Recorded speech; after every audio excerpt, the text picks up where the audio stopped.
So where are all the dumb states at?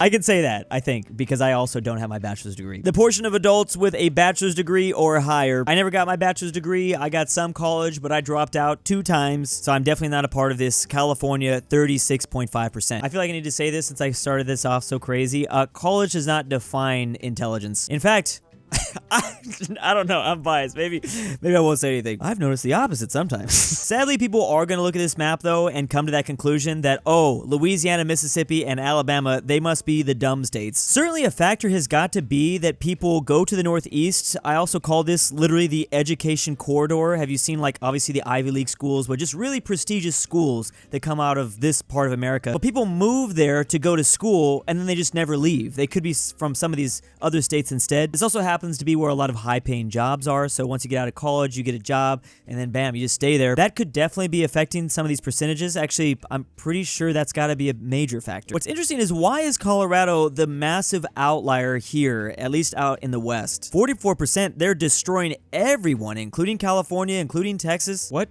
big college is in Denver? Yeah, it's not just University of Colorado and Colorado State. They don't have like a Stanford or something. Can't explain why Colorado's just killing it right here. They're actually, I think they're number 1 on the list. No, they almost are number 1 on the list, only being beat out by Massachusetts, which if you know anything about Massachusetts, that's literally just a massive college state with Harvard there, with MIT, with even Boston College. Boston is literally just a massive student city, I'm noticing. Oh, DC is technically number 1 though, because DC is just a small city. And to become a politician, you probably need to go to college, but not required. I just want to know where this is going to go in the future, because we are seeing less people apply for college, especially out of young men, especially as AI continues to take off. Will we see more people go into the trades? We're also just supposed to expect generally less younger people, because people they stopped having kids a while ago. And here's that same breakdown except by county. So I'm now just remembering that you got to break down the highest populated states like California, Texas, and Florida.